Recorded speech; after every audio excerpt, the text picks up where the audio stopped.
السلام علیکم ورحمت الله وبرکاته. زه شهر الله زاهد یم او دا د نیټورکینګ کلاس دریمه ویډیو ده. مخکې ویډیوګانو کې موږ په کمپوننټس اف ډیټا کمیونیکیشن باندې بحث کړی و چې په هغه کې کومې برخې شاملې دي. نننی زموږ دریم لیکچر چې دی بحث کوو په ټایپس اف کمیونیکیشن چې موږ څو ډوله کمیونیکیشن لرو. نو مخکې له دې نه په زوړ درس باندې یو لنډه ریویو کوو او د هغې نه وروسته خپل نوی لیکچر څنګه کوو تشریح کوو. مونږ په تیر درس کې په 15 کمپوننټس اف ډیټا کمیونیکیشن باندې بحث وکړو چې لومړی څه شی و؟ سینډر. سینډر مونږ سره څه شی دی؟ دا مونږ سره یو کمپیوټر شو.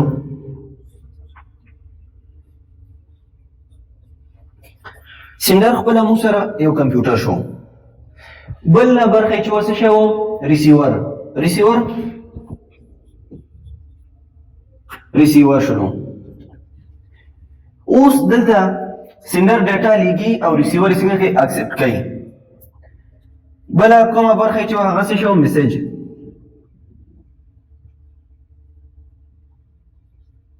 میسیج و. نو دا یوه برخه شوله، دا یې دویمه، دا یې دریمه. څلورمه برخه موږ سره څه شی و؟ میډیوم یا لاره.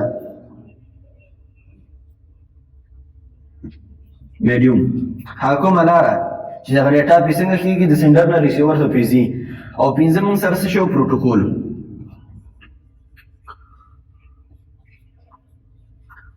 دا یې موږ سره څه شی و؟ پنځم کمپوننټس و. نو د زوړ درس خلاصه همدا پنځه خبرې وې چې سینډر څنګه ډیټا لیږي ریسیور ته، ریسیور ډیټا څنګه اکسپټ کوي، دا څه شی چې لیږل کېږي دا څه شی دی؟ میسیج دی. هغه که ټکسټ وي، ویډیو وي، اډیو وي. بل جو میډیوم کومه لاره دا مونږ سره چې دا ډیټا د سینډر نه ریسیور ته ځي په کومه لاره باندې ځي. او پنځمې څه شی و؟ پروټوکول چې خپله سینډر او ریسیور په خپل منځ کې داسې یو پروټوکول کړی چې زه تا ته ډیټا لیږم، ته د دې ډیټا سره کوم عکس العمل ښکاره کړه، میشو کوه، شول کړه. نو دا څه شی و؟ د پروټوکول قواعد. مخکې له دې نه چې ډیټا لیږل کېږي هلته باید د ریسیور ورته څنګه وي؟ خپلو کې باید څنګه وي؟ کمیونیکیټ کې وي یا هغه یو بل سره وصل وي. نو دا د زوړ درس خلاصه وه. نوی درس اوس زمونږ دلته په میډیوم باندې دی. دغه کومه لاره چې وایو ټایپس اف کمیونیکیشن. مونږ دوه ډوله کمیونیکیشن لرو په نیټورک کې. څنګه کمیونیکیشن؟ یا به د کمیونیکیشن مونږ سره د وایر بیس کمیونیکیشن وي، لینداره. معنا مونږ که چېرته یو دوه کمپیوټرونه خپلو کې وصله وو نو دا به د څه شي په واسطه باندې مونږ وصل کوو؟ د لین په واسطه باندې. نو عموما لکه دا مونږ سره یو کمپیوټر شو او دا مونږ سره بل کمپیوټر شلو. اوس د دې نه چې دا ډیټا مونږ د بل کمپیوټر ته لیږو د څه شي په واسطه باندې؟ د لین په واسطه باندې. دا خپل منځ کې څه شی؟ یو لین به لري. نو دې ته څه شی؟ وایر بیس کمیونیکیشن. معنا هغه کمیونیکیشن په کوم یو کې چې فزیکي میډیا شتون ولري. د فزیکي میډیا نه مطلب څه شی دی؟ دا کوم لین یو فزیکي شکل، یو فزیکي جنس، یو شی لین دی مونږ سره چې مونږ سره څه شی کوي؟ وجود. نو دې ته وایي وایر بیس کمیونیکیشن. معنا د سینډر نه چې ریسیور ته ډیټا ځي په څه شي کې ځي؟ په وایر کې ځي، لین کې ځي. دویم کمیونیکیشن مونږ سره وایرلیس دی. وایرلیس کمیونیکیشن یا بې لینه. وایرلیس معنا بې لینه کمیونیکیشن. څنګه بې لینه کمیونیکیشن؟ دا مونږ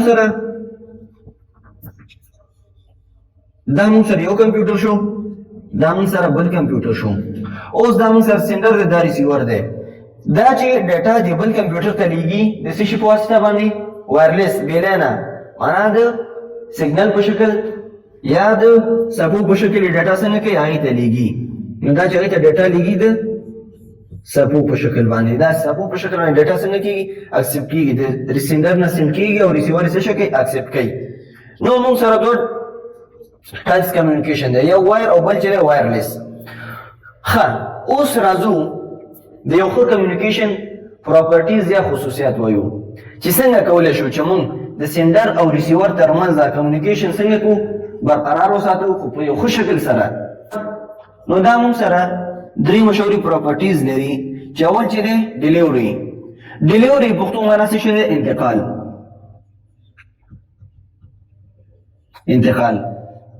معنا دا کومه ډیټا چې زه د سینډر نه ریسیور ته څنګه کومه؟ سینډ کومه. نو د دې د انتقال کې به څنګه صفاوالی داسې نه چې زه ډیټا یو شخص ته لیکم دا بل چاته لاړه شي نو دا بیا ډیلیوري نه کېږي. که چېرې تاسو فکر کړئ دغه بعضې هوټلونه یا رسټورانټونه چې دي څه غذاګانې ځان ته ډیلیوري کوي نو که چېرته غوښتي یو کس او ویې لیکي بل ته نو دا څنګه ده ډیلیوري انتقال په پروسه کې څه شی دی مشکل دی غلطه ډیلیوري ده. ډیټا خو یې لیږلې ده هغه چا چې غوښتي هغې نه ده اکسپټ کړی یو بل شخص ته چې هغې نه ده غوښتې هغې ته څه شی کړې ده لیږلې ده نو دې ته وایي ډیلیوري یا انتقال. معنا د انتقال په پروسه کې به څنګه کلیرنس وي وضاحت وي چې چا ته یې لیږي کوم آی پي ادرس ته یې لیږي باید همغې آی پي ادرس ته دا ډیټا څنګه شي لاړه شي. دوهم سر اکیورسي دقیقوالی دا هم څنګه دی دغه کومه ډیټا چې ده په دقیق ډول سره باید ولیږل شي داسې نه. ښه دویم چې دی موږ سره اکیورسي معنا دقیقوالی یا درسوالی. ډیټا باید د سینډر نه ریسیور ته په دقیق ډول سره څنګه شي انتقال شي. ډیلیوري معنا د انتقال پروسه باید څنګه صفایي پاکي کوم آی پي ادرس چې زه ډیټا لیکم باید همغې ته انتقال شي. اکیورسي دا ډیټا په منظم شکل په کوم شکل چې زه لیکم باید په همغه شکل په دقیق ډول سره انتقال شي. داسې نه چې ما یو ټیکس لیږلی دی یو آی پي ادرس یا یو شخص ده په انګلیسي باندې یا په پښتو باندې نو هغه ته دغه کوم ټیکس چې ما لیږلی په انګلیسي او پښتو باندې دا هغه بل ریسیور ته څنګه دی نه په پښتو باندې تللی دی او نه ورته په انګلیسي نو دا معنا ده چې په دغه ډیټا کمیونیکیشن کې اکیورسي څنګه ده نشته دی بیا. خو که چېرته کوم ډیټا ما په کوم شکل باندې لیږلي او هغه ما ته راشي په هماغه شکل باندې بیا دا ډیټا څنګه ده اکیورسي ده معنا په دغه ډیټا کمیونیکیشن کې اکیورسي هم څنګه ده شامله ده. بل راځو ټایملیس دا څه شي ته وخت ته وایي اکیورسي دقیقوالی.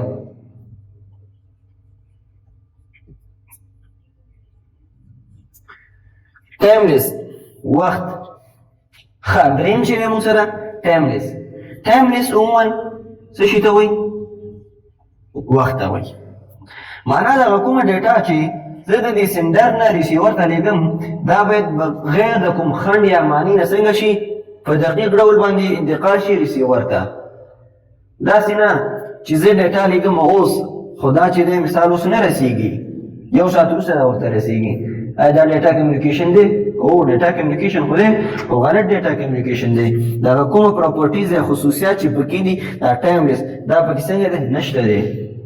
نو که چېرې تاسو کوم ملګري ته میسج کوئ یا په مسنجر کې یا په واتساپ کې تاسو چې څنګه دغه میسج ولیکئ نو د سینډ کوم کلیک چې دی په هغې چې کلیک کوئ ډایرکټ هغوی ته څنګه کېږي رسېږي. داسې نه کېږي چې دا تاسو نه ډېر وخت نیسي که انعکاس تاسو نه ډېر لري نو دې ته څه شوی ټایملیس د وخت کموالی.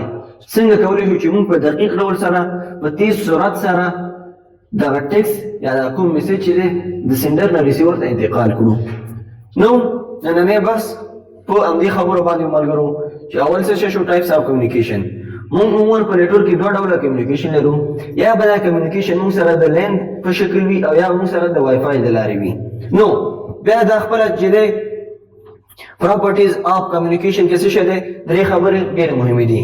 ډیلیوري انتقال دا کوم انتقال چې د ډیټا دی دا به څنګه وي په مشخص ډول باندې ډېر دقیق اوسي چې زه چاته دغه ډیټا لیږم باید همغې ته څنګه شي انتقال شي. داسې نه چې زه ډیټا یو شخص ته لیږم او دغه زما ډیټا یو بل شخص ته لاړ شي داسې باید ونه اوسي. که چېرته داسې اوسي نو بیا دغه پراپرټیز په دغه ډیټا کمیونیکیشن کې څنګه ده نشته دی. بل اکیورسي دقیقوالی هر هغه څوک چې دغه کومه ډیټا لیږلی شي ورته په کوم فارم کې باید په همغه فارم یا همغه شکل کې هغه ډیټا څنګه کړي اکسپټ کړي. بل چې دی ټایملیس د وخت کمښت.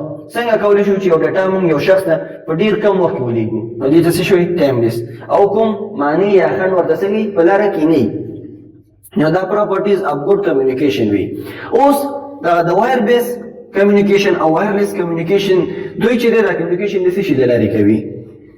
عموما په وایر بیس کمیونیکیشن کې دی موږ سره لینونه دي مختلف ټایپ لینونه موږ لرو لکه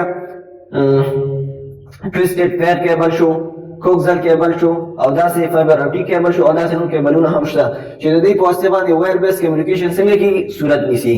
په وایرلیس کې چې دی عموما موږ سره سویچ دی هب دی روټر دی چې د دې نه موږ څه شی کوو ډیټا اکسپټ کوو یا د دې نه هغه کوم صفحې چې دي هغه موږ څنګه کوو اکسپټ کوو. لکه تاسو که چېرته رادیو ټول پېژنئ تاسو سره خپل رادیو یو ډیوایس دی په کور کې مو څنګه کړی دی لګولی دی هر کله چې تاسو دا آن کړئ رادیو هر کله چې تاسو رادیو آن کړئ تاسو دې ته کوم مزه نه دی تېر کړی خو دا تاسو سره مختلفې صفحې مختلفې رادیوګانې دا تاسو سره نیسي نو دا اوس څه شی دی دا عموما د دې دا کومې صفحې چې دا څه شی کوي دې کې ریسیور لګېدلی دی ریسیور پکې لګېدلی دا چې دا کومې صفحې اکسپټ کوي کومې صفحې چې اکسپټ کوي هلته یو بل سینډر لګېدلی عمومي دغه د رادیو کوم هغه مین افیس چې دی هلته دا څنګه کېږي سیم کېږي انتنونه دي غټ غټ انتنونه دي دا صفحې څنګه کوي براډکاسټ کوي نو دلته څه شی کېږي اکسپټ کېږي معنا د دې ځای نه سیم کېږي او دلته په دې رادیو کې صفحې څنګه کېږي اکسپټ کېږي نو تاسو له دغه کومه ډیټا چې نه ډېر په منظم شکل باندې څنګه کېږي اورېدل کېږي یعنې کوم مشکلات پکې نه نو دا و زمونږ دریم لیکچر په ټایپس اف کمیونیکیشن کې چې مونږ څو ډوله کمیونیکیشن لرو نو که چیرې تاسو کوم پوښتنه لرئ یا غوښتنه لرئ نو په کمنټس کې خپل نظر پرېږدئ خپله پوښتنه مو ولیکئ نو کوشش وکړئ ملګرو چې ویډیوګانې مو د خپلو ملګرو سره شیر کړئ تر څو هغوی هم د دې درس نه څنګه وکړي استفاده وکړي دا عموما هغه درسونه دي چې په ورځني ژوند کې دا ډېر استعمالیږي ډېر پکارېږي اوس چې دا نړۍ چې دا یو بل کې څنګه د وصل ده نو دا ټول د څه شي په واسطه باندې د نیټورک برکت باندې دا موږ سره د نیټورک برکت دی چې دا نړۍ په خپل منځ کې څنګه کړې وصل کړې ده ناس ته دلته په افغانستان کې خو خبرې کوي د یو بل خارجي هیواد سره میسج کوي د یو بل هیواد کې هغه کس ته ملګری ناست دی نو دا د نیټورک په واسطه باندې نو کوشش وکړئ ملګرو که چېرته مو چینل نه سبسکرایب کړی مهرباني وکړئ چینل سبسکرایب کړئ او هم د نورو ملګرو سره دا ویډیوګانې شیر کړئ تر څو هغوی هم ترې استفاده وکړي دا ویډیوګانې ملګرو عموما د هغه شاګردانو لپاره دي څوک چې په انګلیسي باندې ډېره پوهه نه لري که چېرته تاسو په نټ کې سرچ کوئ په انګلیسي کې ډېره زیاته ډیټا پیدا کېږي پښتو کې عموما دومره ډیټا نشته خو دا خدمت به څوک کوي دا به همدا ما او تا کوو اوس هغه لیکچر چې په انګلیسي کې تا ته همدغه ټایپس اف کمیونیکیشن تشریح کړي دي او ما تا ته په پښتو تشریح کړي د دې دواړو ترمنځ فرق څه شی دی صرف لنګویج دی هغې په انګلیسي تشریح کړي ته پرې نه پوهېږې خو ما درته په پښتو تشریح کړل ته پرې پوهېږې نو زیاتره ملګري داسې میسیجونه کوي چې ولا دا خو ډېر اسانه دی یا سخت دی نو هغه چا چې دا درسونه نه دي ویلي هغوی دپاره دا سخت دي هغه چا چې دا درسونه ویلي هغوی دپاره دا څنګه دي یو څه اسانه دي نو مننه رب مو راته خوشحاله لرئ بیا هم درته وایم که څه پوښتنه لرئ غوښتنه لرئ په کمنټ کې خپل نظرونه پرېږدئ چینل سبسکرایب کړئ او هم یې د ملګرو سره شیر کړئ مننه خوشحاله اوسئ